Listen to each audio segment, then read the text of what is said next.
omega-3 they are also shown in this against the proportion of each vegetable oil. ठीक है, ये देखिए सबसे ज़्यादा सैचुरेटेड फैट वाला ऑयल कौन सा है? Coconut oil. ठीक है, कोकोनट ऑयल में सबसे ज़्यादा सैचुरेटेड फैट्स हैं और सबसे कम अनसैचुरेटेड फैट्स हैं। सो ये टेबल अच्छा है, ये लिपन पॉट का है, इसको आप देख सकते हैं। Amount of saturated fat and amount of unsaturated fat against each type of fat. इसके अंदर not only the oils are given but also chicken fat, butter दिया हुआ है, ठीक है, चीज़ दी हुई है, सैल्मन फैट। अच्छा, अब इसमें आप देखो सैल्मन फैट में देखें कि ओमेगा-3 का कंपोनेंट कितना ज़्यादा है। एक तो इसमें बहुत ज़्यादा है।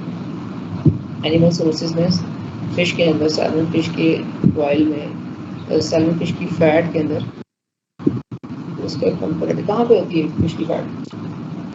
बताओ, फिश खाते हो ना, बताओ कहाँ होती है फिश की फैट?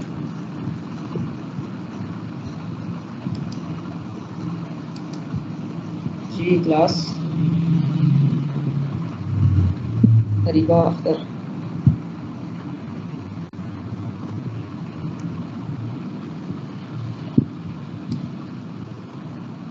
आमना हक, अमामा ज़ैनब, आमना सितार,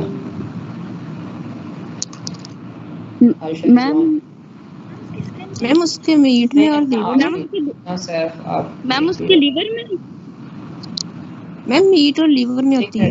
हमना आप बेटा जरा म्यूट करें ना भाई, कोई और होता है ma'am only Hamna is responding, otherwise other girls under the skin, either they are sleeping or जी राफिया आप बताओ। Under the skin, under the skin, शाबाश, fat is under the skin.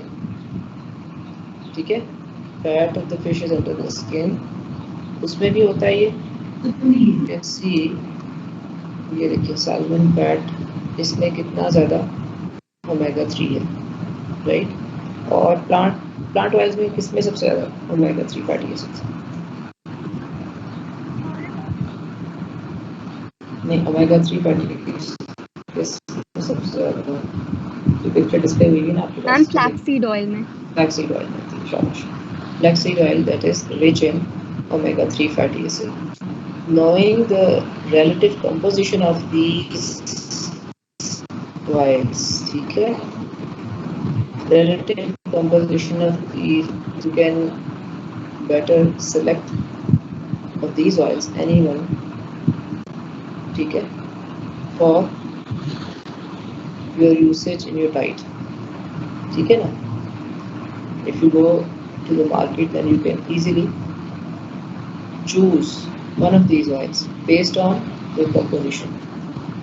आपको अगर नोहा होगी पर आपने इसको थॉरली देखा होगा ना, मैं नहीं कहती कि सारों का आप याद करने बैठो कि कितने परसेंट किस में क्या है, नहीं, आपको मेजर पता होना चाहिए कि कोकोनट ऑयल है तो उसमें कौन सी फैट ज़्यादा डोमिनेट कर रही है, ऑलिव ऑयल है तो उसमें कौन सी फैट कर रही है, पीनट ऑयल है तो उसमें कौन सी फैट डोमिनेट कर रही है, सेसमे ऑयल है तो उसमें कौन सी, सनफ्लावर ऑयल है तो उसमें क्या है, फ्लैक्सीड में क्या है, कैनोला में कौन सा होता है, ठीक है, ये सारे के सारे, सोयाबीन ऑयल में कौन सा ज़्यादा होता है, ये आपको पता होना चाहिए। इससे क्या होगा, चलें बताएं, इससे क्या बेनिफिट होगा।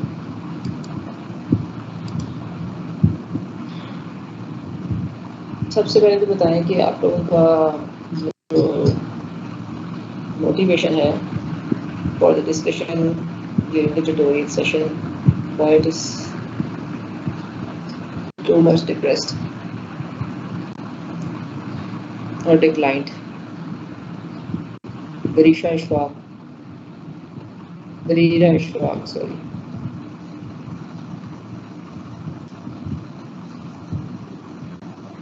मैम जी मैम जिस फैट की हमारी बॉडी में कमी होगी फिर हम उसके हिसाब से मैम उसकी रिलेटिव कंसंट्रेशन देख के फिर उसके हिसाब से हम लेंगे वो वाला फैट किस चीज़ में ज़्यादा होता है।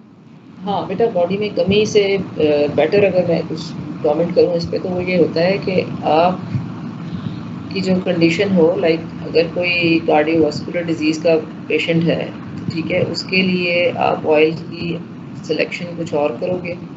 और अगर कोई, जैसे आप मेडिकल स्टूडेंट हैं, ठीक है, तो आपको अगर फैट को चाहिए होगी तो आपके लिए और तरह की फैट चाहिए होगी।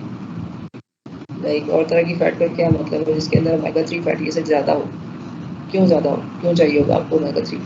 DHEP और DHA वाला ज़्यादा आपको चाहिए होगा। ऑफ कोर्स अगर आप EPA DHA, if you want to make available this EPA and DHA in your body, तो आप कौन सा लोगे? ज़ाहिर है ओमेगा 3 वाला लोगे ना, इसमें से सिलेक्ट करके जो जिसमें ओमेगा 3 डोमिनेट कर रहा हो। उसकी क्या रीज़न होगी?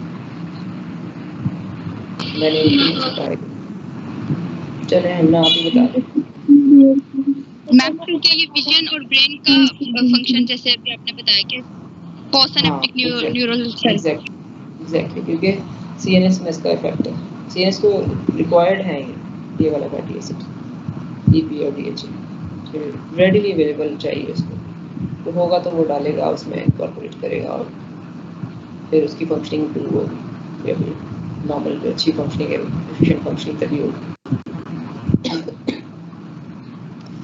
सॉरी।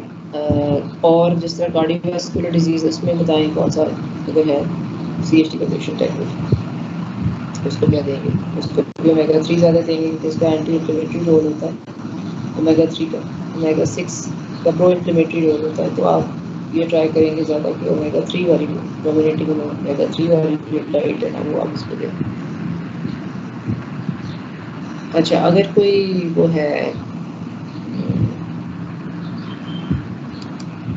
कोई लेबरर है, लाइक उस तरह का कोई है जिसकी बहुत ज़्यादा फिजिकल एक्टिविटीज ज़्यादा है, तो उसके लिए आप क्या करोगे? मतलब उसको कौन सी फैट जो है वो ठीक है, इट्स ओके, वो भी चलेगी।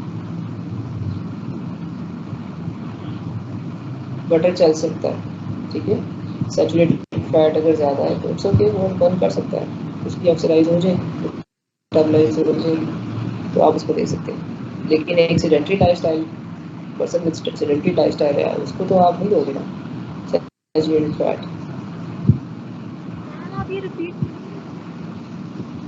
जी, मेरा ये, मैंने ये कहा है कि लेबर वाली बात। अब एक लेबरर है ऐसा person, those who are involved in physical activity, more physical activity as compare to others, ठीक है, vigorous physical activity. If someone is involved in, then the choice could be for the regarding the fats, choice could be, you know, butter could be the better choice.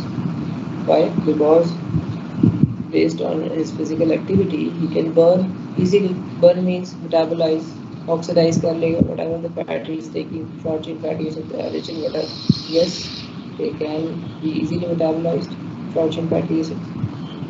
एक तो वो easily digestible है और easily oxidise हो जाते हैं, तो वो कर लेगा आराम से, उसको कोई इशू नहीं। बल्कि उसके लिए तो अच्छी चीज़ है। Fatty acid when they get oxidized through beta oxidation, they give rise to large number of ATPs, energy units in the form of ATP। तो बहुत ज़्यादा ATP प्रोड्यूस करते हैं एक फैटी एसिड जो फॉर्मेटिक एसिड बर्न होता है, तो according to level called 129 ATP produce कर रहा होता है, ठीक है ना। सॉरी, नहीं, मैंने आपको ये बताया कि अगर कोई ऐसा जिसकी विगरस फिजिकल एक्टिविटी है, ठीक है, विगरस फिजिकल एक्टिविटी वाला पर्सन है, वो ले सकता है क्योंकि वो उसको मेटाबोलाइज कर देता है ना। अब आपने क्वेश्चन किया कि वो जो सेडेंटरी लाइफस्टाइल के हैं उनके तो ज़्यादा चांसेस हैं कि वो करेंगे, लेकिन ऑफ कोर्स खाना तो मॉडरेट अमाउंट में ही है ना। मॉडरेट अमाउंट में इनटेक तो पहली शर्त है। Those who take such diet in moderate amount, this fact is applicable to such a person. Excess of everything is bad, किसी भी चीज़ की excess तो नहीं होती, वो तो एक continuous frequently taking, if you take such items, food items in excess, of course they have deleterious effects, ये बात है। अगर आप उसको एटलीस्ट उसको those who are involved in bigger